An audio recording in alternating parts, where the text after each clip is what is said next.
Ora, boa noite a todos. Hoje venho falar-vos sobre vida. E numa pequena introdução, levantando as seguintes questões. Já reparamos que tudo tem vida? O planeta tem vida? O planeta manifesta-se? Na sua definição, vida vem do latim vita, que se refere à vida.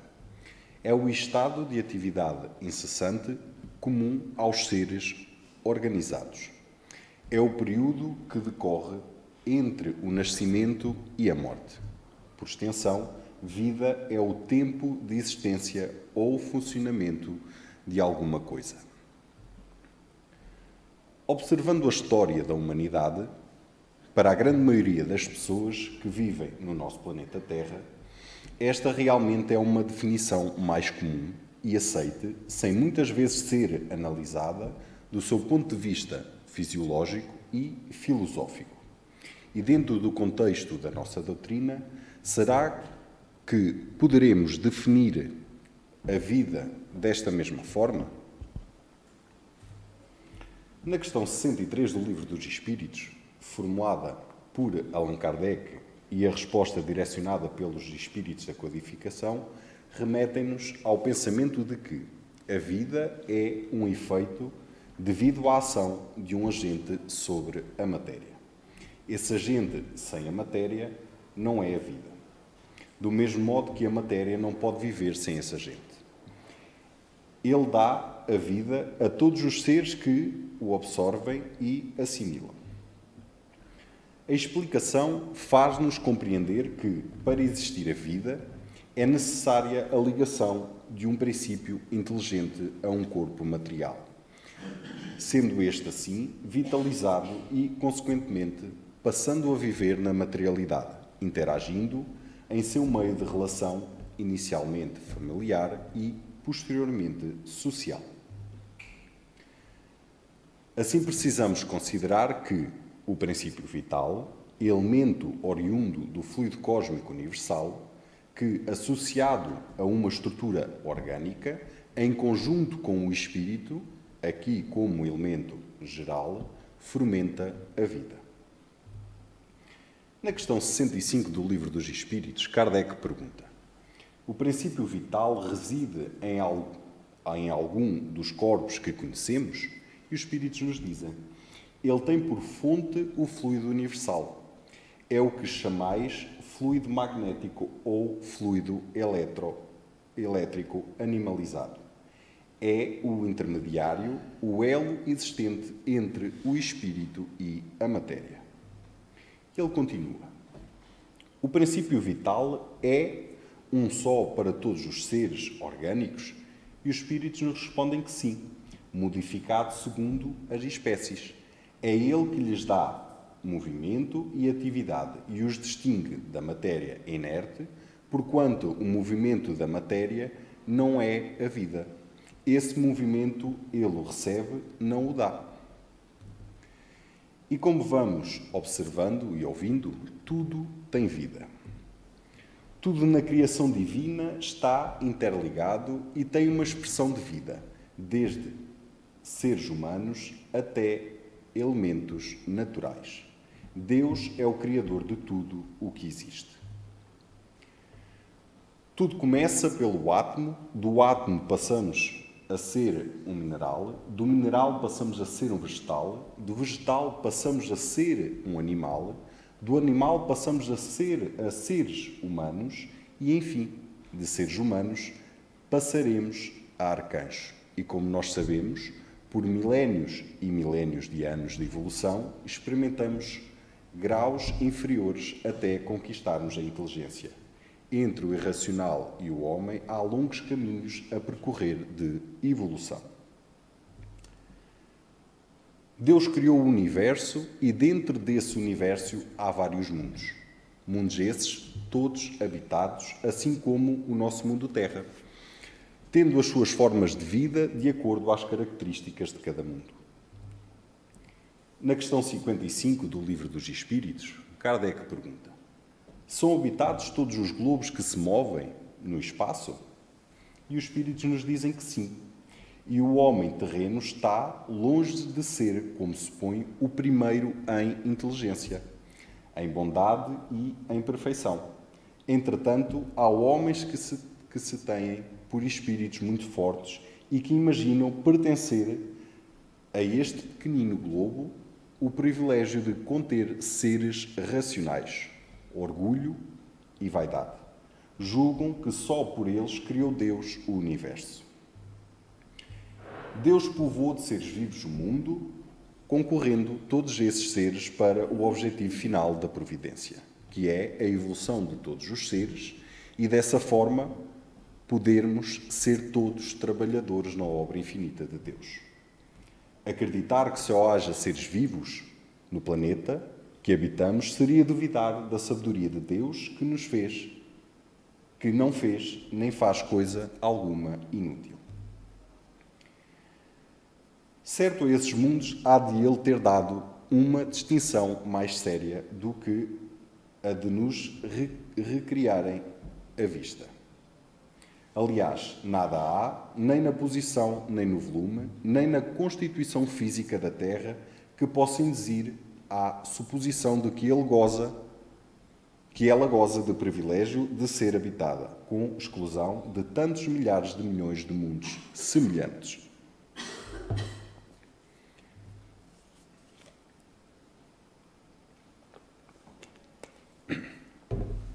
Estes mundos são criados gradativamente, juntamente com os seres que os habitam.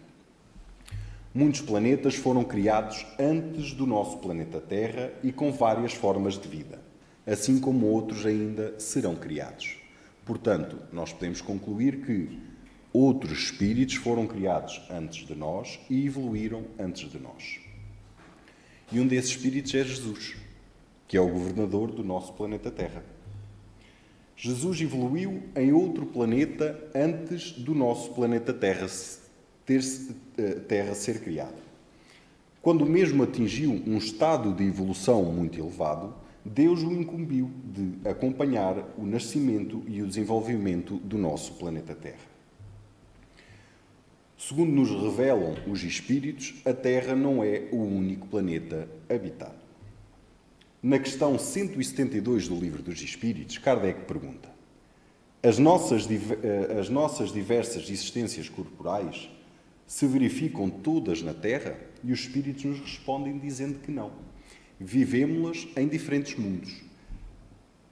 As que aqui passamos não são as primeiras nem as últimas, são, porém, das mais materiais e das mais distantes da perfeição. De acordo com os ensinos de Jesus, existem inúmeros mundos ou moradas na casa do Pai, ou seja, no universo.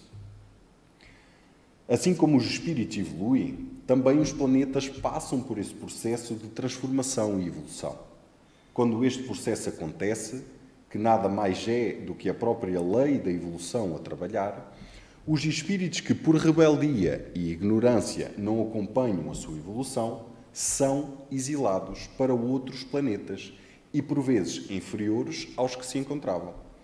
Esse exílio não significa uma condenação divina ou retrocesso na evolução espiritual, mas sim uma nova oportunidade que Deus oferece aos seus filhos num outro inducandário. No concerto universal, encontramos mundos de diferentes categorias. Mundos primitivos, mundos de provas e expiações, mundos de regeneração, mundos ditosos ou felizes e mundos celestes ou divinos.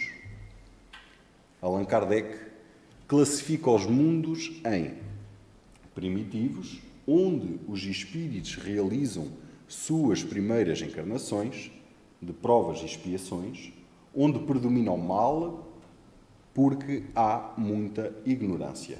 Aí as pessoas sofrem as consequências dos erros praticados, que são as expiações, ou passam por experiências, testes, testemunhos, que são as provas. E esta categoria identifica-se ao nosso planeta Terra neste momento. De regeneração, neles não há mais a expiação, mas ainda há provas pelas quais os espíritos têm de passar para consolidar as conquistas evolutivas que fez e desenvolver-se mais. São mundos de transição entre os mundos de expiação e os que vêm a seguir. Ditosos ou felizes, nestes mundos predomina o bem, porque os seus moradores são espíritos mais evoluídos. Neles existe muito bem-estar e progresso geral. E, por fim, os celestes ou divinos, onde o bem e a felicidade é absoluta, como obra sublime dos seus moradores, os espíritos puros.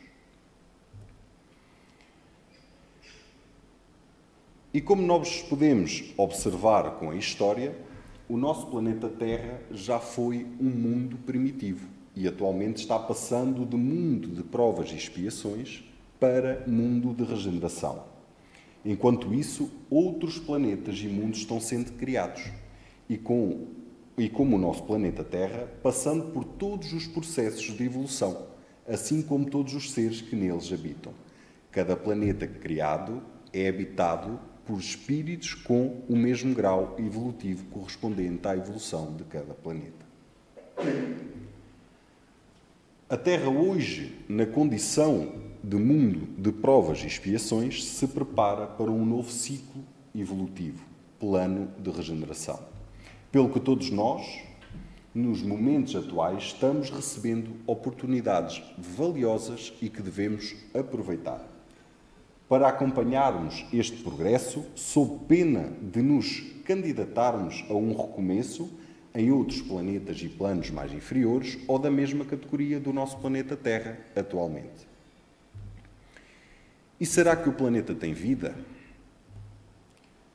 O nosso planeta Terra teve a sua origem há mais ou menos 4,5 bilhões de anos. Tudo era uma massa incandescente, não possibilitando haver vida terrena. No decorrer dos milhões de anos, a massa incandescente foi arrefecendo, possibilitando assim a formação dos elementos que existem hoje no nosso planeta, tais como o ar, a água, as rochas, o solo, as plantas, os animais, o homem, entre outros. A vida no planeta apareceu há mais ou menos 3,5 bilhões de anos, portanto, 1 bilhão de anos após o início da formação da Terra. Afirma-se que a primeira forma de vida surgiu na água sob forma de seres minúsculos, extremamente simples. Estes foram se tornando cada vez mais complexos e deram origem às células, depois às plantas e aos animais invertebrados que habitavam o mar. Mais tarde, a vida se fixou sobre a terra firme e depois no ar. É fantástica a marcha de surgimento de diferentes formas de vida sobre a Terra e, como podemos ver, os micro-organismos, as plantas, peixes, répteis, aves, mamíferos. Ao longo de muito tempo, os seres sofreram transformações sucessivas, dando origem a várias espécies. Esse processo de transformação nós identificamos e chamamos de evolução. Não fomos criados todos ao mesmo tempo, porque Deus cria continuamente. Por isso, é natural que encontremos espíritos encarnados e desencarnados, em graus de evolução diferentes. Quanto à manifestação do planeta, o homem, na sua possibilidade de adquirir conhecimento e de o transmitir, é a manifestação mais elaborada da realidade física do mundo que conhecemos, na qual foi consumida a totalidade do tempo do universo.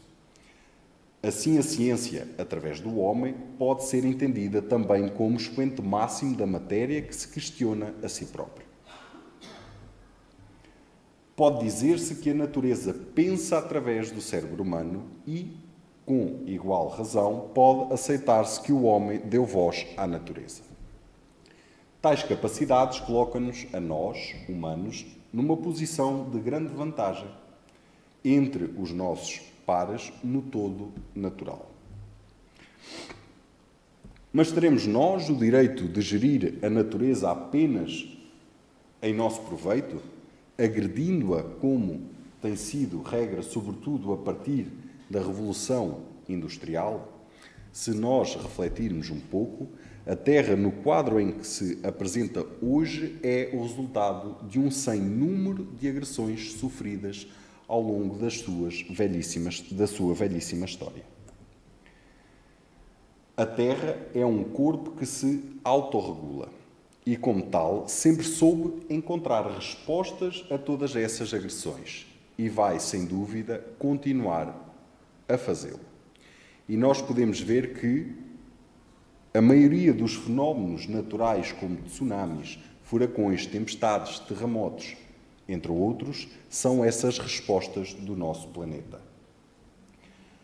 Os danos que lhe podemos causar, no mau uso que dela fizermos, é mudar-lhe as condições que nos são favoráveis e que bem conhecemos, dando origem a outras ainda desconhecidas que nos poderão ser altamente adversas.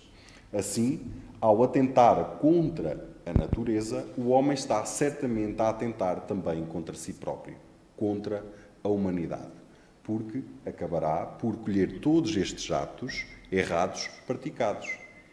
A própria lei de ação e reação encarregar-se-á disso mesmo. Porventura deixou de existir mundo natural quando as grandes extinções em massa aconteceram? Como hoje podemos confirmar, não deixou de existir, porque senão nós não estaríamos aqui. Numa busca constante de lucro e de prazer, a civilização industrial, incontrolada, pode desencadear uma nova extinção em massa, perante quem deve o homem prestar contas da maneira como decide articular-se com a natureza. É, sem dúvida, aos outros homens, ou seja, à sociedade, que cada um de nós tem de responder pelo poder de decisão, pela liberdade de ação, que as nossas imensas capacidades nos conferem. Concluindo assim, o nosso planeta, com milhões de anos, lar da biodiversidade, incluindo a humanidade inteira, não foi sempre como hoje o conhecemos. Esta nossa Terra, um ponto azul na imensidade do espaço cósmico, é o resultado de uma longa e complexa evolução. E o homem é o fruto mais jovem dessa mesma evolução, numa cadeia imensa de inter-relações em que participaram as rochas, os solos, a água, o ar e os seres vivos. Assim, interessa ao homem como criatura consciente que é no quadro da natureza,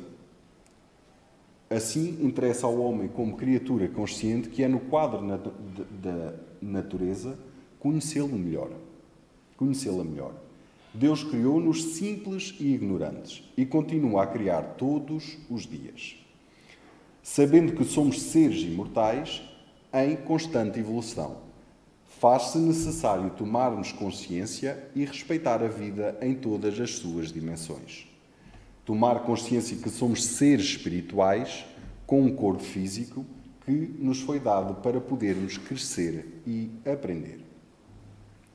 Tudo tem vida nas mais diversas formas possíveis e cada elemento desempenha um papel significativo no plano divino.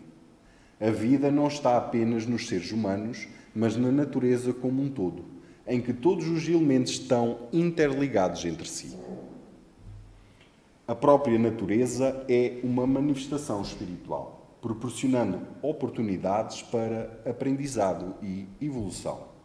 Assim, todos temos responsabilidade na preservação e respeito à vida em todas as suas manifestações, pelo que devemos procurar práticas sustentáveis, éticas, no nosso dia-a-dia. Terminando assim, a vida no planeta está vinculada ao processo evolutivo e a humanidade tem a responsabilidade de contribuir positivamente para essa evolução. Pela vossa atenção, muito obrigado.